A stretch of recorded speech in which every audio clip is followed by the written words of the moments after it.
நாங்க சொல்றத கர்த்தர் செய்யட்டும், நாங்க சொல்றத பாஸ்டர் செய்யட்டும். அந்த இடத்துல தான் பிசாசு உள்ள புந்து காயினை டேக் ஓவர் பண்ணிட்டான். கர்த்தர் என்னை மேய்க்கிற இடத்திலிருந்து நான் வெளியிலே போகும்போது சத்துரு என்னை மேய்க்க ஆரம்பிப்பான். நம்மை ஒருவர் மேய்க்கணும். ஏன்னா உலகத்துல ஒரு கூட்டம் இருக்கு. அந்த கூட்டம் யார்? தங்களை தாங்களே மேய்க்கிறவர்கள். யூதா 12. இவர்கள் உங்கள் அன்பின் விருந்துகளில் கரைகளாய் இருந்து பயமின்றி கூட விருந்துண்டு தங்களை தாங்களே மேய்த்துக் கொள்ளுகிறார்கள். அர்த்தம் என்னன்னா, அவங்க யோசிச்சதை செய்வாங்க. ஏன்னா அவங்க கையில என்ன இருக்குன்னா, பணம் இருக்கு, சோர்ஸ் இருக்கு, டக்குன்னு செய்ய ஆரம்பிச்சிருவாங்க. உங்களை நீங்களே மேய்க்கிறீங்களா? முதல்ல அதை நிறுத்து. 3 நபர்கள் அதை செஞ்சாங்கன்னு அந்த பகுதி சொல்லுது. ஒன்னு காயின், தன்னையே மேய்ச்சிட்டான். காயின் வாழ்ந்த நாள் மனசாட்சியின் காலம். இப்ப நம்ம வாழ்ற காலம் என்னன்னா கிருபையின் காலம். நமக்கு கையில என்ன உண்டு? வேதம் உண்டு, சபை உண்டு, சபையில பாஸ்டர் உண்டு. இதெல்லாம் வச்சு நீங்க நடக்கிறீங்க. காயினுக்கும் ஆபேலுக்கும் பாஸ்டர் கிடையாது, சபை கிடையாது.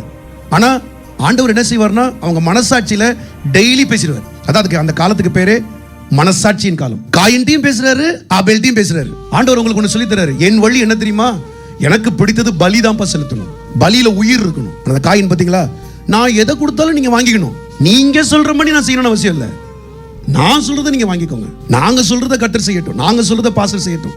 அந்த இடத்துல தான் பிசாசு உள்ள புந்து காயினை டேக் ஓவர் பண்ணிட்டான். கர்த்தர் என்னை மேய்க்கிற இடத்திலிருந்து நான் வெளியிலே போகும்போது சத்துரு என்னை மேய்க்க ஆரம்பிப்பான். அதான் தங்களை தாங்களே மேய்க்கிறது.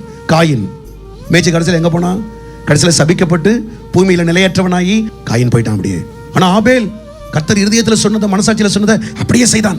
2வது ஒருத்தரை குறித்து அந்த பகுதி சொல்லுது, பிழையாம். அவன் கேட்கிறான், பாலா கூட நான் போலாமா வேணாமா? ஆண்டவர் சொல்ல, போகாத மேய்க்கிறார். ஆனா அவன் என்ன தெரியுமா சொல்றான்? நான் போய் தான் பாக்குறேனே. இவ்வளவுத்தையும் தாண்டி அவன் போனான். பாத்தீங்களா அவனுடைய முடிவு எப்படி தெரியுமா இருந்துச்சு? பட்டயக்கரைக்கினால் கொல்லப்பட்டான். 3வது ஒருத்தனை குறித்து வேதம் சொல்லுகிறது, கோரா. ஆந்திரத்துல மோசே கையில கோலை கொடுத்திருக்காரு ஆண்டவர். Is a leader till milk and honey, கானான் வரைக்கும். ஆனா இவன் என்ன செய்யறான்? 250 பேரை கூட்டிட்டு அவங்க எல்லாரோடையும் சேர்ந்து, கர்த்தர் உங்களோட மாத்திரம் தான் பேசினாரா, எங்களோட பேசவில்லையா?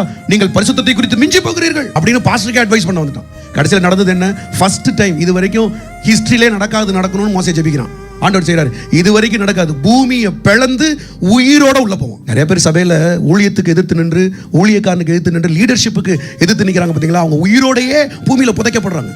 அதுக்கப்புறம் அவங்களுடைய ஆவிக்குரிய வாழ்க்கை மேன்மை அடையாது. இந்த 3 பேரும் தங்களை தாங்களே மேய்ச்சவங்க. ஆனா மனவாட்டி சொல்றா, என் ஆத்தும நேசரே, உமது மந்தையை நீர் எங்கே மேய்க்கிறீர்? ஆண்டவரே, என்ன நீங்க எப்படி மேய்ப்பீங்க? ஆண்டவரே, எனக்கு சொல்லித்தாங்க ஆண்டவரே.